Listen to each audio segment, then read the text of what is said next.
And so you're wanting that young person to show up to school, to have good grades, and to excel. And in the meantime, it's all of these things that they're dealing with that they're not telling anybody. But because of the relationships that our staff have, or throughout the time that we're working with them, it's very interesting.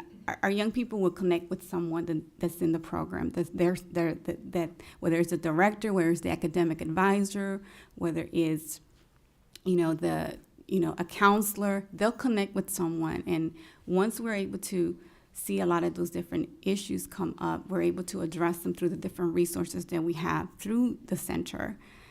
But all of that to say that holistic approach is really important in looking at the young person, all the different needs that they have, and continuing to guide them and support them as they go along. It's not just guide them. A lot of times you can provide, you can provide where you're really just outlining, this is what you have to do, A through Z. And that young person is still lost as to what they need to do. So it's really having to walk with them so that they can become self-sufficient in learning different skills, so that when they get to college, they're not going to necessarily have us there, but having to be able to understand and have the skills that they need to apply what they've learned, whether it's the studying habits, whether it's being resourceful when they get to college. The important one of the it's my favorite thing to do. We have college tours all year round. The Upward Bound programs have to be all year round. Pretty much it's tutoring during the week, Saturday component, a Saturday academy, as well as a 6-week summer program. With our George Washington University partnership, they have to stay 3 weeks. It's not 3 weeks is residential, 3 weeks are non-residential. With our partnership with Montgomery College, because it's non-residential, they basically are commuter. But it's a 6-week program, and we always have college tours throughout the year, and we also have a college tour that's maybe a 3-day or 4-day college tour in the summer.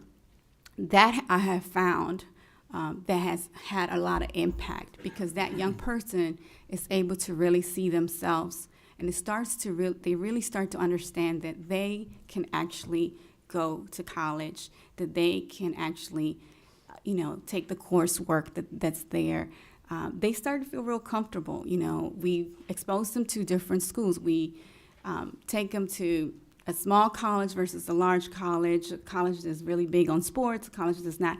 But just getting them to understand that there's all these different options that they have.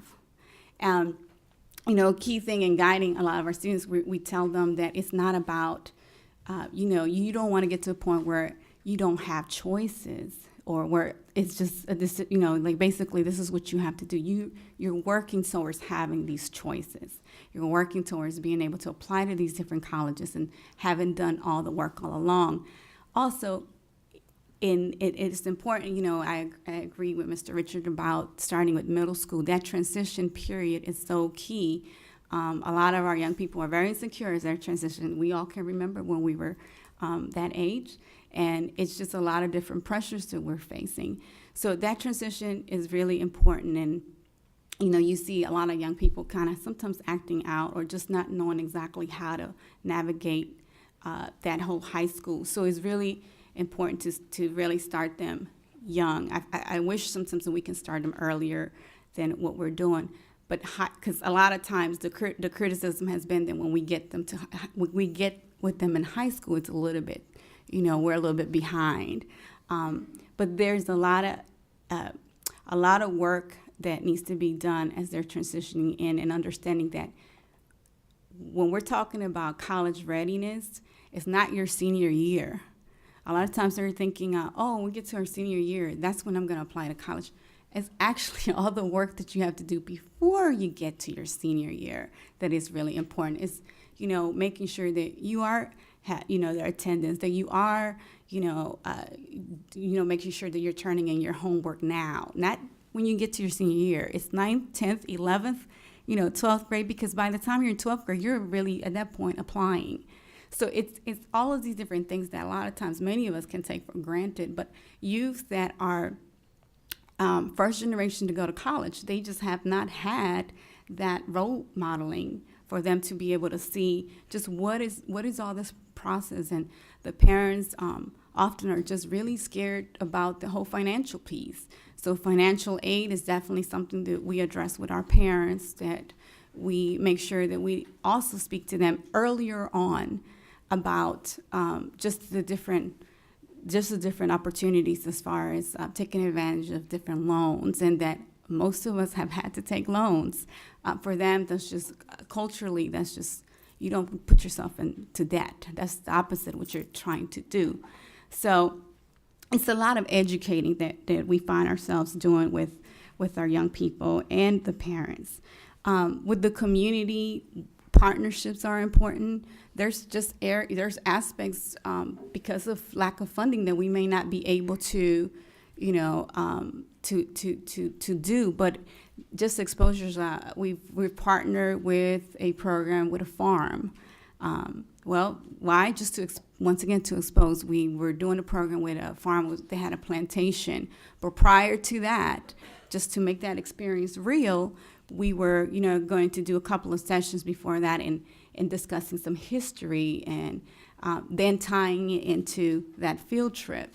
So a lot of that is, and then once again, and we look at what they're looking at in the school so that it can all be relevant. Because a lot of times when you have young people and their day-to-day struggles are different, that whole school piece is irrelevant. So trying to make that piece relevant, that the education is important, not just education is important, but really why? How does that affect you as an individual?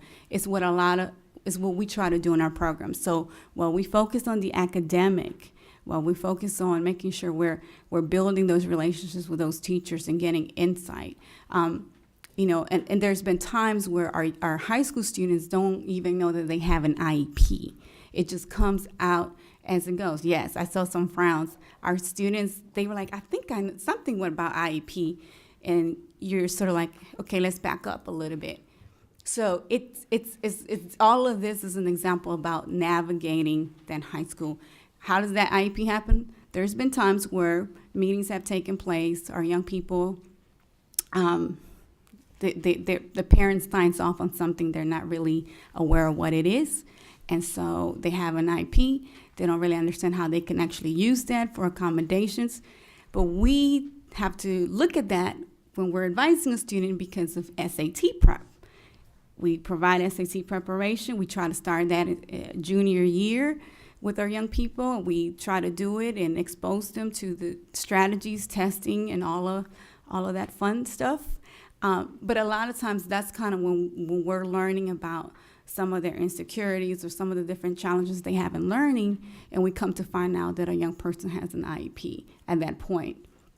So, I wanted to just kind of, because Richard touched upon a lot of the different things, and Bessie touched upon a lot of the research, just sort of give you that picture of those different examples of what happens when we're providing these services, and why this topic is so important about being able to provide the support, being able to ongoing support, to being able to provide, education to the parents, being able to also partner with other organizations and filling in those program gaps that we may have.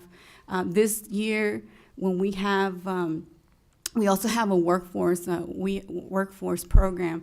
So one of our ideas in partnering would be that once our high school seniors graduate, trying to feed them into our WIA program so that they can have an internship experience before they go to college. So it's really trying to connect these different opportunities for our young people so they can continue to be exposed, but more so reassure that they can take advantage of the opportunities that are out there, and that they can have the confidence in themselves to just move forward towards accomplishing those goals.